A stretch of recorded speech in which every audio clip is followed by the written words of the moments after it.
আমি হাউজিং এলাকায় একটি মাদ্রাসা চাকরি করি। আমি এতদিন পর্যন্ত এইভাবে জানতাম যে মৃত ব্যক্তির জন্য দোয়া করে খাওয়া হারাম, কিন্তু সম্প্রতি আমাদের মাদ্রাসার মোহতামিম সাহেব বলেছেন এটি হারাম নয় বরং মাকরুহ। তিনি বলেছেন পরিস্থিতির কারণে বা প্রয়োজনে এটা করা যেতে পারে। আমার জানতে ইচ্ছা করছে শরীয়তের দৃষ্টিতে আসলে মৃত ব্যক্তির জন্য দোয়া করে খাওয়া ও খাওয়ানোর হুকুম কি? এটা কি হারাম নাকি মাকরুহ নাকি অন্য কোনো পর্যায়ে করে? অনুগ্রহ করে পুরানা হাদিসের ফিকহের আলোকে বিষয়টি ব্যাখ্যা করে কবিতা ভাবসাল। ভাইরা আমার, এটা একটু আলেমের প্রশ্ন বোঝাই যাচ্ছে মাশাআল্লাহ। তা আলেম নিজেই জানেন যে, এবং যেটা বলেছেন তিনি সেটা সঠিক বলেছেন যে কোনো মানুষ মৃত মানুষের জন্য দোয়া করে তার জন্য বিনিময় গ্রহণ করা বা মুর্দার জন্য কোনো কিছু করে যেটা আমাদের কর্তব্যের অংশ, যেটা পরকালীন বিষয়, এটার জন্য পারিশ্রমিক গ্রহণ করা না জায়েজ। এখন পরিশ্রম হিসাবে খাবার হতে পারে, দোয়া করার পরে খাইতে দিছে, এটা একরকমের পারিশ্রমিক। ক্যাশ টাকা দিছে, এটা একরকমের পারিশ্রমিক।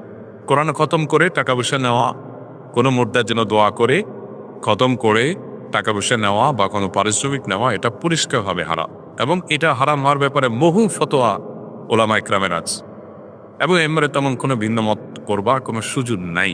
মুর্দার জন্য দোয়া করা আমাদের কর্তব্য, আমরা করব, কিন্তু জন্য পারিশ্রমিক নেওয়া জায়েজ আছে দুনিয়াবী বিষয়। একজনের ব্যবসার জন্য দোয়া করলে, একজন অসুস্থতার জন্য দোয়া করলে, এগুলোর জন্য পারিশ্রমিক নেওয়া যায় আছে।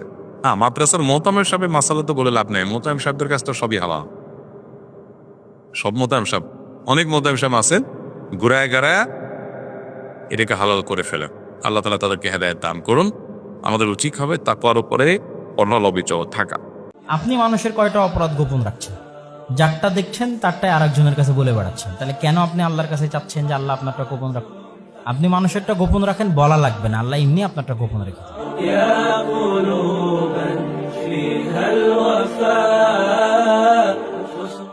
দোকানে বসে আপনি বলেছেন যে ওই চেয়ারম্যান খারাপ, এখন আপনি আল্লাহর কাছে ক্ষমা চান দেখি। কোনো একদিন যদি আল্লাহ ক্ষমা করে দেন তাহলে আল্লাহ হবেন অত্যাচারী, আল্লাহ এই পাপ ক্ষমা করবেন না। যার বদনাম করেছেন তার হাত ধরে ক্ষমা নিতে হবে। ও যদি করে হলো, না হলে বিচারের মাঠে নেকি দিয়ে দিতে হবে, অবাক বিচার। ও ক্ষমা না করলে বিচার কিভাবে হবে? বিচারের মাঠে আপনার নেকি নিয়ে নিবে। যদি আপনার নেকি না থাকে তাহলে কি হবে? ওর পাপ আপনাকে নিতে হবে। বোঝা গেল না? বিচারের মাঠে আমি ওর কাছে ক্ষমা নিলাম না, তো দুনিয়া থেকে চলে গেলাম, বিচার কিভাবে হবে? আমার নেকি তাকে দিয়ে দিতে হবে। তো আমার নেকি নেই যে, ওর পাপ আমার উপরে চাপানো হবে, এইটাই বিচার। হাদিস বুখারী মুসলিম।